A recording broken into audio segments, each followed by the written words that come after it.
Hello everyone, my name is Forrest here, and today I'll keep it short and sweet for this final episode of the quest to find a new PC. As you can see, the background changed, and matter of fact, everything changed. You wanna know why? Well, if you hear a sound right now, a very subtle sound, let's say kinda quiet, but kind of not, and if you see applications you've never seen before, where everything changed, or even the background changed, then you can already tell that I got my PC. Yes, it's true. It's very true.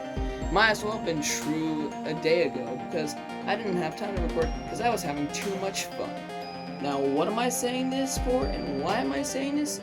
Well, I'm going to keep it short and sweet because I want to give you a look around the PC and then I will also show you the recordings I did.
Welcome back! I bet you like the PC already. RGB fans, everything, multicolor, all the colors of the rainbow and stuff. That's besides the point. Let's actually get into the clips I made. Sadly, the recording didn't go as planned. The only thing that happened is that the obsolete bullshit locked to the top left and the graphics card blew up. In other words, don't try that at home. Oh, that's an issue. Okay, I can actually explain for this one. I actually found this out right after I ended the recording. Because I set Farming Simulator 17 to 4K, it only captured it at 1080p at the top left corner. To further state this evidence, I'm gonna exit out of full screen mode. That's not how you do it, this is how you do it. And I will show you my display settings. So we go to settings, right, and then we go to display and stuff, and as you can see it's at 1080p. This thing does support 4K right here, but I didn't put it at 4K, and so everything is just the way it is. But don't worry, we're actually going to be seeing some gameplay, and then I'll end the series here. But if you want a bonus part, I got a little idea. If we get the entire series on 100 views, at least 100 views, then I will do a part 5 in which I test my laptop against my friend's laptop. Even though it might as well not be that surprising, it would be interesting to see HP versus Dell once again. To break it down as a summary for Farming Simulator 17, it works. It works. The GPU will run to 90 to 100 degrees, and everything will stay around 40 to 50 FPS on ultra high settings. However, I installed a little mod to make things harder for the PC. I gave it sort of a challenge, you know, that FS19 type of gameplay. I kinda gave it that. I put bloom and hard shaders on the game. Yeah, I kinda went too far in that, but at the same time, it wasn't really graphically intensive, so that one user that left a bad review, you might as well take that off now. Next up is Need for Speed Rivals, and don't worry, resolution's just right. There we go. Here's Criterion, and God, that's big.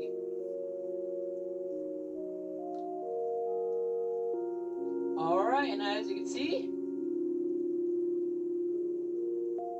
pretty nice. And we got ourselves our Jaguar prototype here. It's red, black stripes, and it's kind of generic to be honest, but alright, let's go.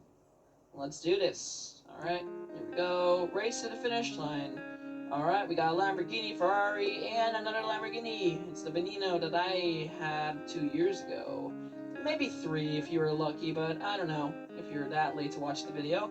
Alright, and we're getting... This is faster than my PlayStation. No doubt whatsoever. Like, this is faster than my PlayStation. Oh, don't crash. Okay, good.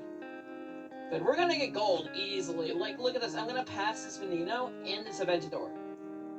I'm gonna pass this Aventador and this Veneno. Easy. I see the car that you spawned down in the game. How did I fall for it? Wow, what a shocker. The game's capped at 30 FPS and it's staying at 30 FPS. At 1080p, ultra, settings, everything on. And guess what? Motion blur isn't on. Yeah. Who took a second to realize that? In summary, still runs pretty well. And spoiler alert, I got gold at the end. And if you really want me to show you, you want me to pay you money.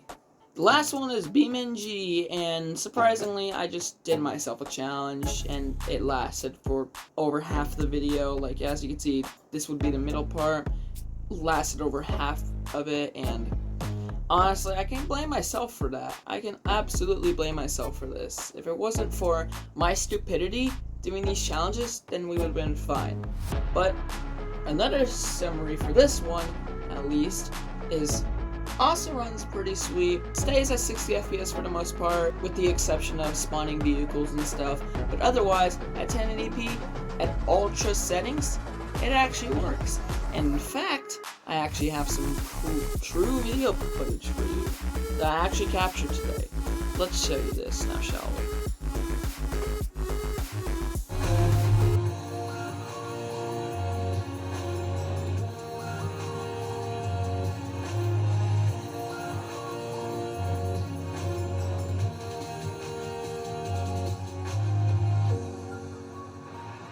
It runs pretty well as well, and just a friendly reminder here, I actually lowered the settings only slightly. I left the lighting at ultra, but everything else I just left it as that, and so it would stay at a high FPS during the recording, and to me that was actually a mistake because this video, which is 19 gigabytes, and this video, which is exactly 20 gigabytes, I should actually look at the properties.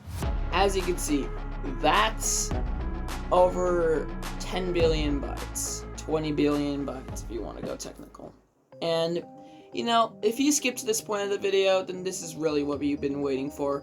Otherwise, you should have enjoyed it. But here we go, Task Manager, and oh boy. Starting with the CPU, starting out strong actually, is a Ryzen 7 3700X 8-core processor, which has 16 threads, and L3 cache is at 32 megabytes, which is actually amazingly high of cache, obviously. The base speed is just slightly higher than the laptop's maximum boost speed, but who really cares about that? The memory actually surprised me because I never thought I'd see this before. It's 16 gigabytes of memory, DDR4 obviously, but the speed is 3000 megahertz. Now I watched some videos, I'll be the first one to admit, I watched a lot of videos on computers, and I've never seen 3000 megahertz memory speed. And guess which type of channel came? Dual channel. Finally, we got ourselves a computer with dual channel. Slots used 2 out of 4, and if we add 2 more 8 gigs, it can easily become a quad channel, and this thing can be boosted to 32 gigabytes. We have a 1 terabyte Lexer SSD and Ethernet.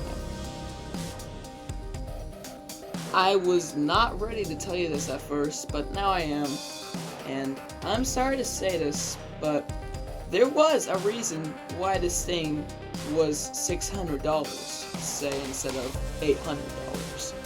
And that is because if we go to this icon, Network 2, Internet Access, we do not see the option to turn on Wi-Fi or Bluetooth. And if we open Network and Internet Settings, it's not even there at all. Meaning that I have to connect it to the sender.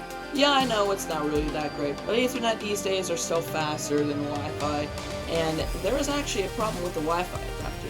But in my point, it's kind of weak because you can actually find some Wi-Fi adapters along with Bluetooth adapters, and if you get the mini USB ones, they're only around $3. Now that isn't to say that it's flawed. It isn't, it's terribly flawed. I can't connect my controller to it to make it wireless, meaning that, guess what's going to come up? This is the cord, and this is the controller. Yeah, I know, the PS5 controller doesn't work anymore, but I am also ready to tell you this. We actually got ourselves a GPU.